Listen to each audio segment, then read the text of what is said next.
Hello friends, तो आज मैं एक्सप्लेन करने जा रही हूँ लव नेक्स्ट डोर का एपिसोड 2। तो एपिसोड 2 की स्टार्टिंग में हमें पास्ट का सीन दिखाया जाता है, जहाँ रियो सोंगू को पार्ट टाइम जॉब्स करने के लिए अपने साथ ले जाया करती थी ताकि वो अपने खर्च खुद ही मैनेज कर सके। एक दिन वो सोंगू को बर्तन धोने के काम में ले गई थी, क्योंकि रेस्टोरेंट में बहुत सारे बर्तन थे। सोंगू तो भागने की फिराक में था, पर रियो उसके पैर पकड़ लेती है और उसे जाने नहीं देती। हार मानकर सोंगू बर्तन धोने में हेल्प कर ही देता है। उन पैसों से रियो अपने रूम को डेकोरेट करने के लिए कुछ सामान खरीदती है। वो अपनी मॉम के बर्थडे के दिन गोल्ड ब्रोच भी गिफ्ट करती है, जो देखकर उसकी मॉम बहुत खुश होती है। अब इन प्रेजेंट मॉम रियो से पूछताछ शुरू करती है कि क्या सच में रियो ने जोंग को चीट किया, जो कि उसका फियांसे था। पर रियो उस बात पर टॉपिक चेंज कर देती है, तो मॉम उससे जॉब छोड़ने का रीजन पूछती है। रियो बताती है कि वो 10 साल से एक ही जॉब करके बोर हो गई थी, इसलिए वो थोड़ा ब्रेक लेना चाहती थी, इसलिए जॉब छोड़ दी। आगे का प्लान पूछने पर वो बताती है कि अभी वो बस कुछ टाइम के लिए आराम करना चाहती है, सोना चाहती है, कोरियन फूड एंजॉय करना चाहती है और हैप्पीली बेरोजगार रहना चाहती है। मॉम को तो बड़ा गुस्सा आता है, बट डैड उन्हें शांत कर लेते हैं। और अब नेक्स्ट मॉर्निंग से तो मॉम रियो से बात ही नहीं कर रही थी। थोड़ी देर बाद यहाँ सोंगू और मोएम आते हैं। सब लोग साथ में ब्रेकफास्ट करने के लिए बैठते हैं। रू का अपने भाई के साथ झगड़ा शुरू हो जाता है, तो मॉम तो गुस्से में उन्हें चुप कराकर चली जाती है। इसके बाद मोएम रियो को सब कुछ बताने के लिए कहती है। रियो उसे भी वही बताती है जो उसने अपनी मॉम को बताया था। अभी उसके ड्यूटी का टाइम हो रहा था, इसलिए मोएम चली जाती है। रियो के रूम का स्टोर रूम बन चुका था, फिर भी रियो जमीन पर गद्दे बिछाकर सोने लगती है। सोंगू उसे ऐसे ही लेजी होकर पड़े रहने से मना करता है और उसका थोड़ा मजाक भी उड़ाता है। रियो उसको अपने पास आने के लिए कहती है, उसे कुछ इम्पोर्टेंट बताने के लिए। सेंगू जैसे ही उसके पास जाता है, रियो उसको चौक करने लगती है, दरवाजा बंद करके भागने के लिए। रियो उसे छोड़ ही नहीं रही थी। उनकी आवाज से मॉम आ जाती है और मॉम फिर उससे गुस्सा करती है और सोंगू के नए ऑफिस के ओपनिंग की खुशी में राइस केक्स ऑर्डर करती है और उसे वो राइस केक्स सोंगू के ऑफिस ले जाने के लिए कहती है। सोंगू के ऑफिस में किसी क्लाइंट के साथ उनका पंगा चल रहा था, तभी सोंगू और रियो पहुंच जाते हैं। सोंगू क्लाइंट से बात करने जाता है और रियो म्योंग और लीना के साथ बात करने लग जाती है। ये दोनों रियो को देखकर बहुत खुश होते हैं, क्योंकि सोंगू इन्हें हमेशा रियो के बचपन की बातें बताया करता था। वो दोनों रियो को उनके बचपन के किस्से बताने के लिए कहता है। वो दोनों पहली बार कैसे मिले, कब मिले, उनकी फ्रेंडशिप कैसी हुई। रियो बताती है कि हम पहली बार मिले थे 1995 में, जब सोंगू की फैमिली हमारे पड़ोस में शिफ्ट हुई। सोंगू का जन्म फ्रांस में हुआ था, इसलिए उसे फ्रेंच के अलावा और कोई भाषा नहीं आती थी। सोंगू मुझसे भी डर के अपनी मॉम के पीछे छुप रहा था। वो बहुत ही भोला भाला बेचारा बच्चा था। तब मैंने डिसाइड किया कि मैं इसकी हेल्प करूंगी। अब क्योंकि सोंगू के मॉम डैड दोनों ही काम के सिलसिले में पूरा दिन बाहर रहते थे और तब रियो की मॉम बेबी सिटिंग का काम करती थी, इसलिए सोंगू की मॉम उसे रियो के घर पर छोड़कर जाया करती थी। तभी से रियो सोंगू को बेबी सिटिंग करने लगी। उसे गेम्स खेलना सिखाया, हाइजीन का ध्यान रखना सिखाया, उसको हेल्दी खाना खिलाया। इवन मैंने उसको अपने हिस्से का खाना तक दिया। मैंने ही सोंगू को कोरियन बोलना भी सिखाया, उसको दूसरों बच्चों के साथ घुलने मिलने में हेल्प की। मैंने उसे सही तरह से पैसों का यूज करना भी सिखाया, इसलिए हम कह सकते हैं कि मैंने ही उसे पाल पोस कर बड़ा किया है। प्रेजेंट में तभी सोंगू आ जाता है और बताता है कि ये सब कुछ झूठ बोल रही है, इसने अपने तरीके से तुम्हें पूरी कहानी बता दी। अब असली कहानी मैं बताता हूँ। ये लड़की वो पागल इंसान है जिससे मैं लाइफ में पहली बार मिला। पहली बार जब उनकी मुलाकात हुई थी, तब रियो के चेहरे पर मिट्टी लगी हुई थी, कि नाक बह रही थी, इसलिए मैं इससे दूर भाग रहा था। खेल के नाम से ये हमेशा तोड़फोड़ मचाती थी। ये एक बार बिना बोले टॉयलेट में घुस आई थी और मुझे बीन्स खाना बिल्कुल पसंद नहीं था, और रियो अपने हिस्से की बीन्स भी मुझे जबरदस्ती खिलाती थी। गेम्स में हमेशा मुझे ही लूजर बनाती थी और मेरी पॉकेट मनी के पैसे भी ले जाती थी। उससे खुद चॉकलेट और आइसक्रीम खाती थी। इन्हीं सब बातों को लेकर प्रेजेंट में भी इनकी बहस शुरू हो जाती है। फिर म्योंग को एक कॉल आती है और वो काफी शॉक्ड हो जाता है, और दूसरी तरफ पड़ोसी रियो के बारे में गॉसिप शुरू कर देते हैं। उस रात जब रियो की मॉम चिल्ला चिल्ला कर उसके पीछे पड़ी हुई थी, तब सबने उनकी बातें सुन ली थी कि रियो की शादी टूट गई और उसे जॉब से निकाल दिया गया, और ये गॉसिप धीरे धीरे बढ़ती जा रही थी। तो रियो की मॉम गुस्से में अपनी फ्रेंड की शॉप में आती है, जो उन्हें एक और झटका देती है। कुछ दिन बाद सोंगू के ऑफिस की ओपनिंग थी। सोंगू की मॉम ने पुराने स्कूल के सभी क्लासमेट्स को बुलाया था। उनके सामने रियो की मॉम ने बहुत बड़ी बड़ी बातें कर दी थी, बेटी की जॉब और उसके फियांसे के बारे में। रियो का फियांसे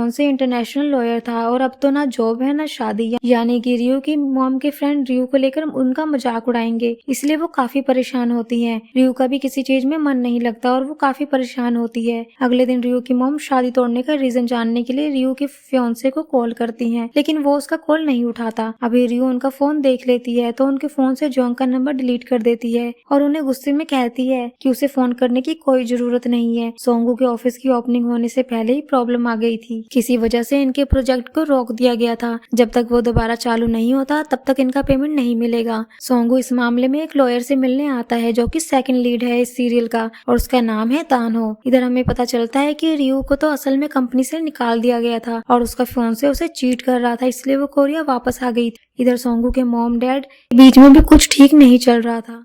रियो शाम को घर आते हुए एक अनार का पौधा ले आती है और सोंगू को दे देती है उसके ऑफिस की ओपनिंग की खुशी में। सोंगू उसे कल शाम को लेकर आने के लिए कहता है। रियो कहती है कि वो कल बिजी है। तो अगली सुबह रियो की मॉम तैयार हो रही थी ऑफिस के ओपनिंग सेरेमनी में जाने के लिए। उन्हें वो गोल्ड का ब्रोच नहीं मिल रहा था। रियो ढूंढने में हेल्प करती है लेकिन उसे भी नहीं मिलता। रियो की मॉम ऐसे ही चली जाती है। यहाँ जैसे ही रियो की मॉम ने सोचा था वैसा ही होता है। उनके क्लासमेट्स रियो की शादी की गॉसिप करने लग जाते हैं जो उन्हें काफी ज्यादा एम्बैरेसिंग लगता है, पर वो चेहरे पर झूठी स्माइल रखकर एंजॉय करने की एक्टिंग करती हैं। जब वो वॉशरूम में थी तब उन्होंने अपने क्लासमेट को अपनी बुराई करते हुए सुन लिया था कि उनके सारे क्लासमेट सक्सेसफुल थे, सिर्फ रियो की मॉम को छोड़कर। इसलिए वो और ज्यादा फ्रस्ट्रेट हो जाती है। इधर ऑफिस के बाहर रियो अपनी मॉम को वो ब्रोच देने के लिए आ जाती है। सोंगू उसको बाहर देखकर उसे अंदर ले आता है और उसके लिए कुछ खाने के लिए लाने जाता है। तभी रियो की मॉम वॉशरूम से बाहर आती है और उसे यहाँ पर देखकर पैनिक करने लग जाती है, क्योंकि अगर उनके क्लासमेट्स ने रियो को वहाँ देख लिया तो सवाल करेंगे। इसलिए ब्रोच लेकर वो उसे जाने के लिए कह रही थी, पर तभी उनके सारे क्लासमेट्स नीचे आ जाते हैं। अभी रियो से वो लोग सवाल जवाब शुरू करते हैं। रियो की मॉम बोलती है उसने पुरानी जॉब छोड़ दी क्योंकि उससे भी कहीं अच्छी कंपनी उसे ऑफर करना चाहती है, इसलिए उसने पुरानी जॉब छोड़ दी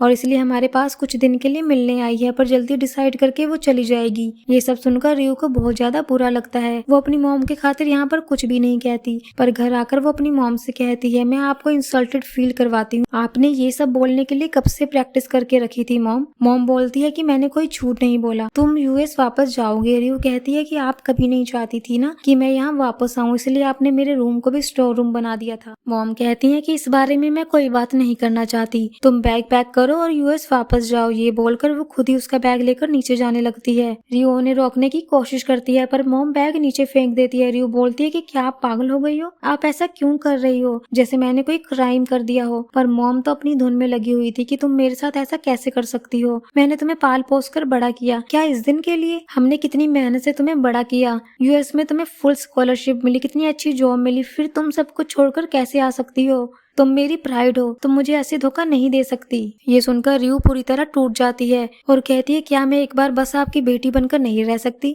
मुझे नहीं बनना आपकी प्राइड, मुझे बस एक नॉर्मल लाइफ चाहिए। मेरी जॉब छोड़ने से या शादी तोड़ने से आपका प्राइड कैसे हर्ट हो सकता है? क्या आपने कभी मेरे बारे में सोचा कि मैं अच्छे से सो रही हूँ, खा रही हूँ, या मैं कैसे अपनी जिंदगी जी रही थी वहाँ पर मॉम उसकी एक नहीं सुनती। इसलिए रियो गुस्से से घर से बाहर चली जाती है, जहाँ बाहर सोंगू ने उनकी बातें सुन ली थी। इसलिए वो रियो को देखने के लिए जाता है जो कि पार्क में थी। वो बहुत ज्यादा दुखी थी, पर सोंगू के सामने हंसते हुए बात करती है। बिना मतलब उनके बचपन के किस्सों के बारे में बात करते हुए खुद ही बहुत ज्यादा हंसने लग जाती है। सोंगू समझ रहा था कि रियो बहुत ही ज्यादा दुखी है। सोंगू कहता है कि एटलीस्ट मेरे सामने झूठी हंसी दिखाने की जरूरत नहीं है, अगर रोने का मन कर रहा है तो रो लो। रियो बहुत रोती है, सोंगू से कंसोल करता है। इधर रियो की मॉम को भी एहसास हो जाता है कि वो क्या गलत कर रही थी। वो भी बहुत दुखी होती है रियो को इस तरह ट्रीट करने के लिए। अगली सुबह मॉम रियो के रूम में जाती है, पर सुबह सुबह ही वो कहीं चली गई थी। इधर सोंगू की कंपनी में एक प्रोजेक्ट फिर से चालू हो गया था, इसलिए वो बहुत खुश थे। शाम को रियो घर आती है, पर किसी से बिना कुछ बात करे अपने रूम की ओर जाती है।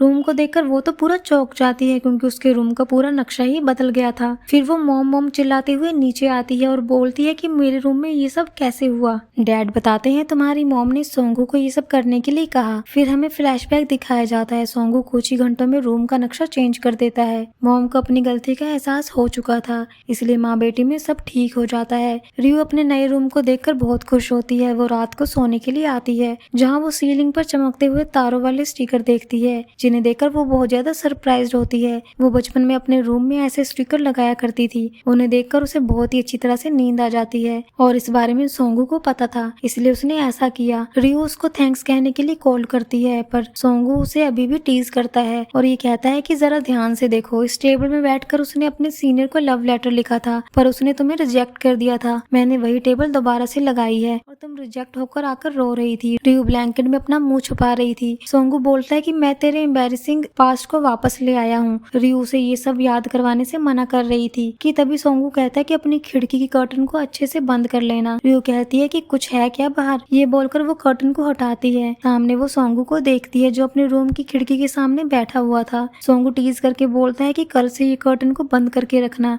क्योंकि मैं तेरी शक्ल नहीं देखना चाहता हूँ। रियो कहती है तू तो यहाँ रहता ही नहीं है, तेरे शहर वाले घर का क्या हुआ। सोंगू कहता है कि अब से मैं यहीं पर रहूंगा। अब रियो को बचपन की मेमोरीज याद आती है कि वो अपनी सीलिंग पर स्टिकर्स लगा रही थी और उसका पैर फिसल गया था और वो गिरने वाली थी, पर सोंगू ने उसे बचा लिया था। इसी के साथ में एपिसोड 2 यहीं पर खत्म हो जाता है। तो इनकी लव स्टोरी कैसे डेवलप होती है तो देखेंगे नेक्स्ट एपिसोड में। तो वीडियो पसंद आई हो तो वीडियो को लाइक कर दीजिए और चैनल पर नए हैं तो चैनल को सब्सक्राइब कर लीजिए।